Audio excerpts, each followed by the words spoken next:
mirror on the wall. Who's the baddest DIY bee of them all? Not me. I know. I only post like once every 2 months. But a girl can dream, okay? In 2024, I'm gonna post once a month, all right? And it's gonna still be mediocre content, but I'm gonna post more, okay? Okay? Baby steps. As you already know from the title today, we are making a tufted mirror. It has been a long time coming. I've been really wanting to do this for like over a year now, but I haven't been able to find an affordable mirror. Oddly enough, like I don't know if you've been looking around, but mirrors are expensive. And if there's one thing you need to know about me is that I strive to do the most with the least amount of money. Okay, always on a budget. Thankfully, I found these two IKEA mirrors at Value Village. They were $3.99 each, so $4. And yeah, they're just like the perfect compact size. So we're gonna test this out. Hi, feature editing Judy here, letting you know that these mirrors actually cost $2 at IKEA, meaning I paid double the price at Value Village. Yep.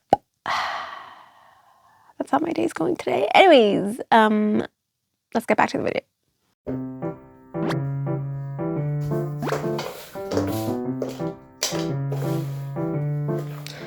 So the first thing we need to do is draw out our shape.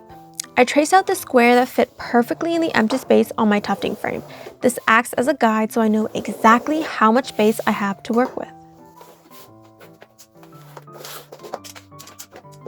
Next up, I took the mirror and centered it within that square I just drew out. I completely eyeballed this though, because who's got time for exact measurements? Then I got to drawing out the shape that I want. I opted for a basic squiggly shape you can find literally everywhere on Pinterest. Once you've got that figured out, simply cut it out. And I say simply very loosely. What should have been a quick and simple task took me way longer than expected, as the cardboard I chose had a waxy layer on the other side, which made it next to impossible to slice with my dinky dollar store X-Acto knife. Like, I just kept going over every single line over and over and over again. Thankfully, my cat did grace me with his presence.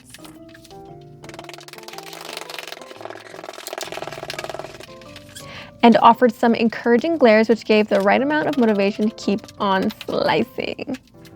Anyways, time to move on to the actual fun part, tufting. For those of you who know nothing about tufting, it's rug making. It's basically just like punch needle, but faster, because you're using a gun to stop the fabric instead of using this tool to manually like. The main things you really need are yarn, a tufting gun, a frame of fabric, and glue. And everything else I use is optional. Ba-bam! This is our pattern that we're going with. It's time to transfer it onto our frame. Ooh. Just gonna make sure it's centered, not too close to the edge, because we might have to make it a bit tighter later. Right? Beautiful. When I say make it tighter, I'm referring to the burlap that's on the frame. When we add too much pressure to the fabric with the tufting gun, it causes the fabric to warp inward a bit that can eventually cause issues like accidentally cutting holes in the fabric. So it's best to always keep the fabric nice and taut on your frame. I tend to use Sharpies when tracing as they show up the best, so I'd totally recommend getting a cheap pack from the dollar store, as these run out fairly quickly when you get into a tufting marathon. This isn't a tutorial video really, so I'm not going to get into like the tips and tricks on how I tuft and my process. I'm just going to cut to like a time-lapse video of me doing this from the other side. Like, I've loved seeing like TikTok videos and YouTube videos of tufters doing this, so that's what I'm going to do.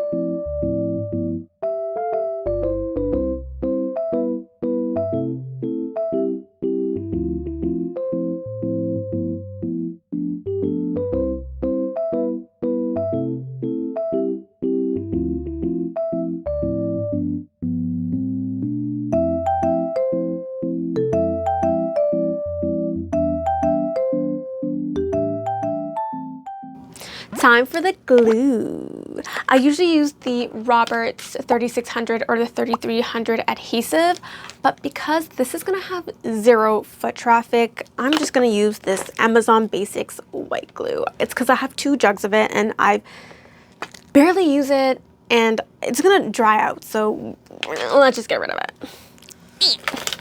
If I can open it. Yep. Yeah.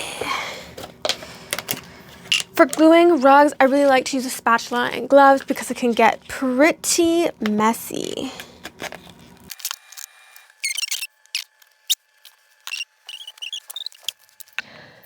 As you can see here, I'm struggling yet again to do a super simple and basic task like using a spatula, so I switched over to using my hands.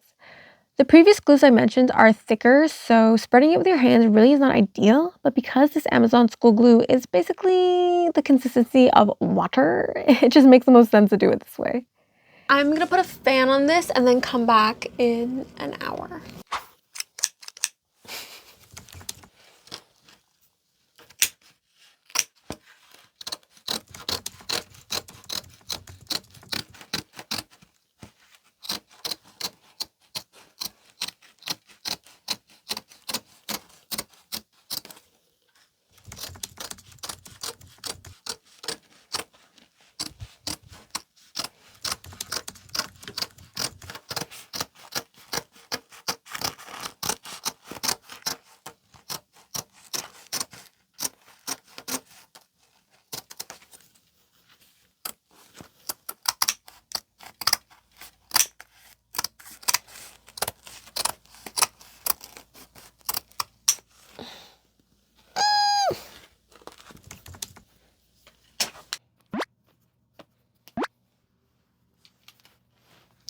Alrighty, so it's time for a shave.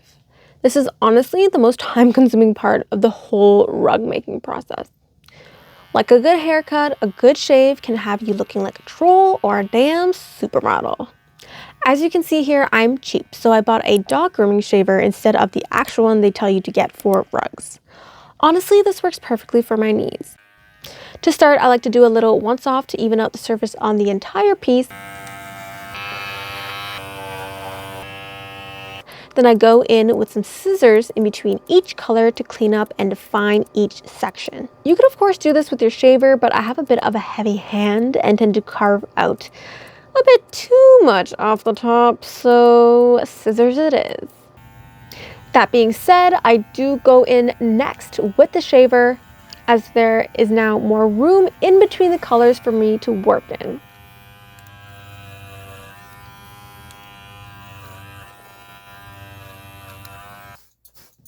Once I've carved to my satisfaction, or to a point where I feel that I can give up because my back be hurting, I vacuum up all those little fibers, then get to gluing down the seam allowance with a glue gun.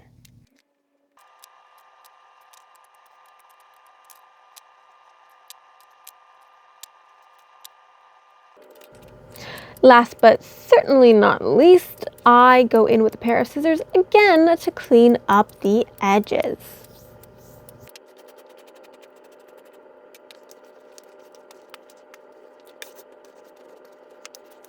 It's finally time to put this damn thing together. I have here the stencil. What I did was trace it onto a piece of foam board or foam core and then put on a little wire. It's about 2 inches down and 4 inches apart, just so it's easy to hang if I want to end up hanging it. So yeah, just trace it on, bam, this will be our backing. So I marked out exactly where I want my mirror to go on my backing. Make sure you've got this right, because once the mirror is on, it's on. These IKEA mirrors come with 2 stickers each, one for the top and one for the bottom. I placed them on like so, leaving a bit of a gap at the top so the hanging wire has a bit of wiggle room for if I want to adjust or replace it later. Once I took the plastic bit off of the stickers, I quickly oozed some hot glue onto the back of the mirror as well for extra security. To top it off, I used the glue gun to fill in the gap between the mirror and the foam core, much like applying caulk on tiles.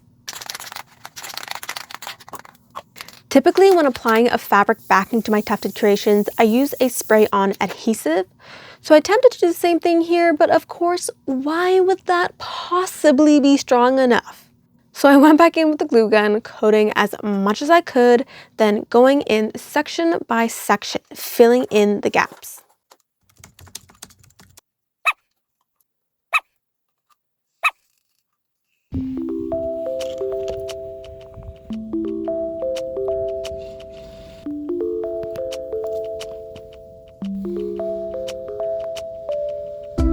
Like, hello? This turned out so damn well. I ended up making a matching door rug, because why the heck cake's not?